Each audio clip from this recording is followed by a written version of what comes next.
What's going on, y'all? Impromptu live from the carpool line. So at about 15 minutes or so, more or less. Um, and it's been a while since I've done a live. I don't even know who's gonna join because I didn't invite anybody or anything. I just kind of went live just to see what's up. But here we are in the car, talking about Facebook ads. Okay, I just created a YouTube short a few minutes ago that will help you guys get rid of all those spam messages that come through Facebook, your inbox. Those messages come through Instagram. I think everybody knows the ones that come in and they say that they're from Facebook and your account's going to be banned unless you click this link and it's scheduled for deletion, all that stuff. All of that is nonsense, and sometimes that spam can get crazy out of control. And if you go look at that YouTube short, I show you the setting that you need to go adjust. Basically, it's a country restriction, and the way this works is that there are people primarily in India, um, some Russia, some um, Asian countries, but they basically go and they scrape out these public pages and they find out who's running ads. And the moment you start running ads, they ramp up the spam messages that come from these kind of ghost pages. Their hopes is that you click on the link and that it by clicking so you grant them access to your business manager, your ad account, and you don't even have to go through the two-step process. Sometimes clicking that link once and then just leaving is enough to cause some harm. So go ahead and check that out.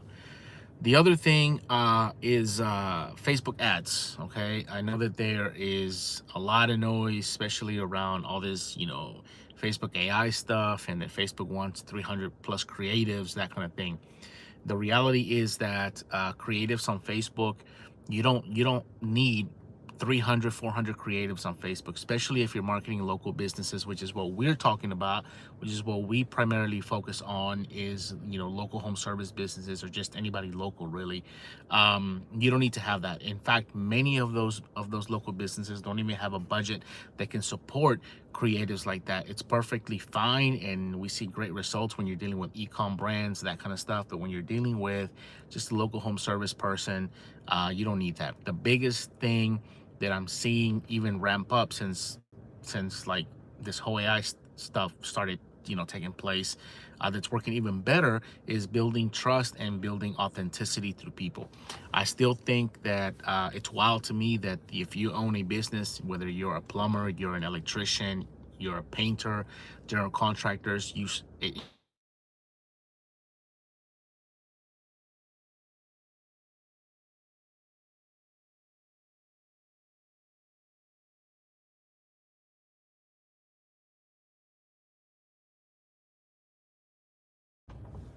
oh, no sound, no sound. Oh man, that sucks. Let's see here. Can you guys hear me? There's no sound. No sound whatsoever. Oh man, that sucks. Okay, I don't even know if you can hear me now. Oh, it's working now. Okay, so I don't know what was going on. But anyhow, I was just, if you have any questions around Facebook ads, please ask them. I have about 15 minutes. Like I said before, I'm in the carpool lane. And so, just some time to kill. I created a live, not a live, but a YouTube short around getting rid of all those spam messages that come in through your inbox, especially when you're running ads. They can run rampant and you can get hundreds of them every single week. It's basically a country selection, and I'll kind of briefly go over it again. Basically, there are Russia, there's scraping pages, and the moment you run ads, they create these ghost accounts and they start to message you heavily saying that your account is compromised and you need to click on this link and this is Facebook, etc. The hopes is that you click on the link, you give them access to your business ads manager through like an authentication token, and then they're going to just wreak havoc on your system. So don't do it. Go watch the short, and I'll show you how to disable that so that you can, at the very least, eliminate 95% of all those things. What made the transition from messages to instant form? I've always done instant forms. Okay, there are videos on my channel where I do show messages.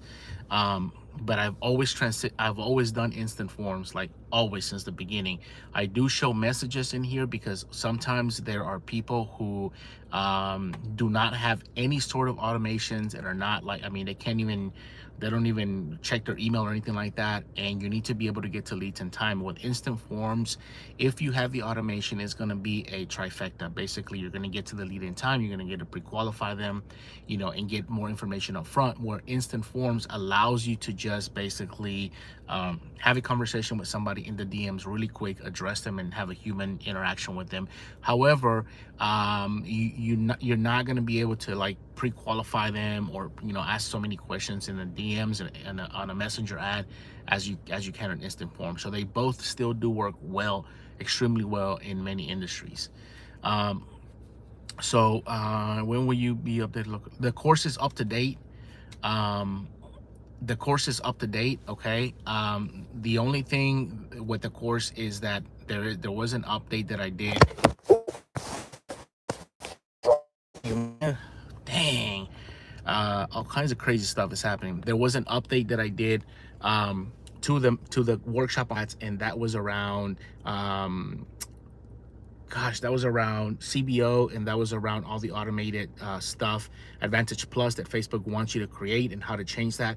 But what ended up happening is that Facebook rolled a lot of those things back, and they continue to change. So I typically make an update to the course when I have about 50% of all the accounts that we manage have migrated to the new thing.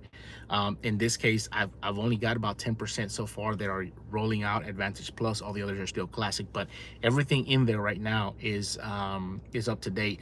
And if you in the workshop, check the Facebook group, because I did create a brand new Facebook group that didn't exist prior to probably a few weeks ago, because I just kept getting a lot of questions, and I thought, hey, let's just kind of all hang out. We may all have the same questions, so check on that. You can ask it in there. I'm still struggling with verifying toll-free numbers. Do you have a workaround? I followed the video, but still, yeah, let me know. Let me know, because there was somebody else who had the same issue, and I helped them through it. A lot of times it's just minor languages or a disclaimer that is happening in the form. Again, go to the Facebook group, let me know, ping me, and I'll help you with that.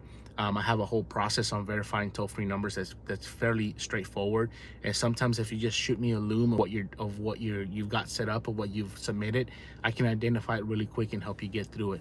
um Love the content. Any tips on Christmas? Oh man, Christmas light installers. Yeah, actually, I'm kind of glad that you brought that up, because I've gotten a lot of messages, and I want to say in the last week or so, from people who have very specific industries. They're like, hey, I just want to know specifically what ad and whatever you run for things like, service panel installations or Christmas lighting or anything like that. And I think what I'm going to end up doing is just creating an ad, like building it for myself from scratch, to show you what it is that gets created. But yes, for Christmas installers, now it's the time, all right, because we're entering that season, and you want to get ahead of the curve. So number one, you should, if you did Christmas light installation before, like last year, you probably have a list of customers that paid you, or a list of prospects already. Upload that list to Facebook and retarget those people, on Facebook. Okay. Number two, start with targeting every neighborhood that you want to work with. So find those affluent neighborhoods where the people are going to want the Christmas lighting installation, and be very personable. Take a picture of yourself, or use one from last year where you've actually done an install in that neighborhood, or a house, a couple houses, and just be upfront with people. Just let them know, hey, my name is Mike. I own this company.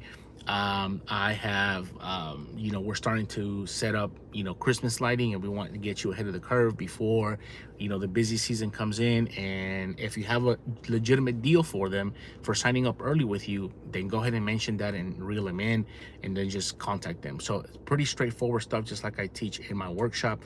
Obviously, automations is going to be like the key for everyone. And I know I keep saying this, but the fastest person to respond to the lead is usually going to be the winner. So set something up. If you don't have something up, reach out to me. May be able to work something out, whatever.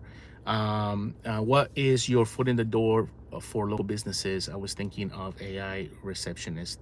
Oh, okay. So here's the thing that I'm hearing from my customers. Okay, I have several, um, like 7 accounts right now where we've kind of pilot the AI receptionist, the whole voice AI thing that everyone's kind of pushing. And my initial thought on that was, as a consumer, it sounds very robotic to me. Okay, and I didn't like what I was seeing, what I was hearing. And everyone who's got one or who's programmed their own always says the same thing: well, that's because you haven't heard mine. Well, I hear theirs and it still sounds very robotic. So we piloted this with a few companies, and the feedback was unanimously the same across the board. They said that they had a ridiculous amount of people hanging up on them because the voice AI thing picked up. In some cases, we were recording the calls and we could hear people saying, "Oh, F this," and then hang up. So consumers don't really like it like that. I think there is a niche for it. I think that if you are upfront with it and tell people, hey, this is an automated system, I'm going to help you route the call or whatever the case is, it's fine. But what I'm seeing right now is that people are trying to pass it on as a human thing. And when the other end, the lead, realizes that it's not a human and you've been deceitful in a way, they get completely turned off and they don't want to do business with you. So right now, we are not rolling that out because it's not where it needs to be yet, I don't think. But what I would do is exactly what I did. You'll have clients that are already using your services. Use that as a back end offer rather than a front end offer, right? So you've got Facebook ads, you have the text automation, you got the marketing tools, you got all that stuff that you're helping them with generating new business. And just say, hey, let's test this for 30% of the leads or 20% of the leads, and let's see how it works. And if it works, then roll it out and be good with it.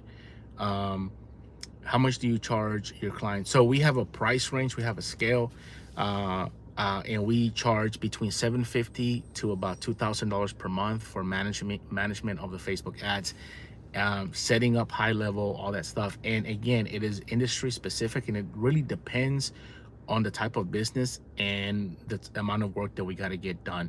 Now, I'll give you a little bit of insight. Every account that we take on, we give a high level sub account to. So that's included in part of the management fee, and they're more than welcome to use that on their site. They're more than welcome to use that just on the ads management. A lot of times our clients are also running Google ads and they're like, hey, can we use this for Google? Absolutely. You can use the automations for Google. We'll set that up, all that stuff. So that's kind of our range right there. Um, Let's see. Have you ran any ads for patio pavers? If so, what would you found? Yeah. So yes, we've run and we currently have patio, backyards, fire pits, turf, pavers. And we found out what works well is the same thing that I've been telling you guys that is working well for pretty much every industry. You need to be honest. You gotta put your face out there and you gotta market yourself as somebody who, number one, is a local company that you work in this community. They know who is going to be out there giving estimates. More than likely the person who's requesting an estimate is going to be a mom, so they want to make sure that they feel safe. You want to showcase a little bit of your work, and you just want to be upfront with people. Nobody wants cheap, okay? Everyone wants a fair and honest price. And when you can convey that and tell them that this is going to be fair and honest, then good things happen, right? That you can have really good conversations with people around that. AI images versus real images. 100% real images. 100%. There is not one single instance in any campaign where we're running AI generated images that has performed very well. I've had clients even go off the deep end and generate those Yeti and Talking Baby videos because somebody talked them into it, and they have completely tanked. Nobody connects better than a human. You got to think about this from a consumer's perspective, right? You are doing business with another person, and you much rather give your business to a local person who's trying to support their family, who's trying to do things right, than a big box store or some logo that you're not comfortable with. Now, if you've got Starbucks money and you got Nike money and Coca-Cola, do as you do, okay? Hire entire teams for branding and marketing teams and sales and corporate offices and all that. That's a completely different game. But if we're talking about local level stuff, you got to be yourself. Also, how do you outreach cold calling? We don't. So we do not do any cold outreach at all, okay? And I'm going to be honest with you. I have not ever once opened a single DM where somebody's sending me a Loom video and clicked it. They're there, but I just can tell right away they're shell accounts with a guy in front of an airplane or some sort of Photoshop picture in front of something, and they always come out the same way. Oh, I've got this thing for you that's going to help you increase 95% of your business, and they know nothing about my business. So I never open and I never respond to them. So I get a ton of like cold emails. And it's the same thing, even for YouTube thumbnails, even for video editing. People are like, hey, we're gonna increase your video by X amount. Here's the thing though. If you look at all my channels, you'll notice that I very rarely edit my videos, and I don't really do much in terms of thumbnails. It's like all the same. And most of my videos, I would say like a 95% at least, have an above 10%, if not more, click-through rate on the thumbnails. So I don't, I just feel like more real connection with people is better. And so we don't do that. So what we do though is we have several entry points. Okay, number one is going to be we run Facebook ads exactly how we run ads for our clients. So I'll get on here and I'll say, hey, what's up, my name is Armando and here's who I am. I own a small agency. My agency name is Science Digital. We're out of Houston. We really focus on making a connection and working with home service companies. I don't say home service companies, but if I'm doing like concrete epoxy, I'll say concrete epoxy companies. Here's a couple of ads that we run for clients. And if you're a concrete epoxy company and you're in growth mode and you want somebody to handle this stuff, we would love to have a conversation to see if it even makes sense. And then that's about as far as I take it. And then they come in. The other intake point obviously is my YouTube channel. People look for stuff, they figure it out, they get a taste of it, they come through. And then there's a third entry point, which is when I run these small workshops. Now, people who pay attention. This is why sometimes I charge like $10 or $17 for, like, I'll give you an ad formula, right? Like I'll give you the whole image, the ad, everything that you can set up yourself to run and get leads for yourself. What will usually happen is if somebody will buy that, like a home service company will buy that, say a concrete guy, they'll do it and they'll get results, right? Like within the week. And then they'll hit me back up and say, hey, now I bought your stuff, I saw results, I'm ready to, like, what does it cost for you to do it for us? Because I don't have time for it, right? So those are the entry points that we use. How often do you update your clients' meta ads creatives nowadays? Do you find that the ads are fatiguing way faster? No, not really. To be honest with you, I'm of the belief that if something works, you need to continue to do more of it. We, believe it or not, there are ads right now that have been running for about a year, some even more, and I haven't even touched that one creative ad. So we look at numbers. The data tells us what we need to adjust. So we look at it when we first launch a campaign every 15 days. And then once we hit 30 days, we're looking at it at every 30-day rolling. And what I am doing is comparing those CTRs and comparing the results against a 30-day rolling prior to the last period. So if I start to see things dipping, I want to identify where that pattern is. And when I start to see things dipping, then it's time to update either creative or copy, and the data will tell us what we need to update. If Facebook keeps budget, yes, and Facebook keeps budgeting to increase budget. Yeah, so with Facebook budgeting, obviously your budget is your budget, but they're, the way we grow budget is the usual, right? Rule of thumb, 20% every 24, 48 hours. There are times where if a campaign hits optimization, Facebook will let you know. Like we've got one right now where it's like a $20 per day budget. We're on week number 3 and we've got enough leads to optimize. And so Facebook's already given us a suggestion and saying, hey, you can safely, without affecting anything on this campaign, go up to about $108 a day. In that situation, I will take him up on that and I will change it to $108 and instantly, quadruple our budget. 3 people on my team, 3. Okay. Off topic question, but in what module do I find the Facebook group for local lead mastery? It should be linked. It should be linked pretty much throughout everything. If not, send me a message on IG and I'll link you up to that. I know that I've sent a few emails. I know that some of you who were originally in the workshop have like D&D'd those emails. So it might have been that if you unsubscribed, you didn't get the invite or whatnot, but it should be linked everywhere, or on the sidebar. I think it should be there. What sort of budget would you suggest on paper ads, and do you mainly do video ads? No. So if we're running ads for people, we typically tell them to start at a $50 a day budget. Really, pavers can be up to like, at the very least, right, that I've seen, at least from the clients that we run, they're not charging anything less than 3 to 4 grand per job, right? So even one job that you get is going to pay for the whole thing. And so it's going to be good. Say what's up, Lily. What's up? So I may have to jump out of here because my ride is here. But so if we run ads for people, we typically recommend about $50 a day, more or less. If you're running them for yourself, since you're saving that management fee, I would say between $30 to $50 per day. Just give it a test and see what's good.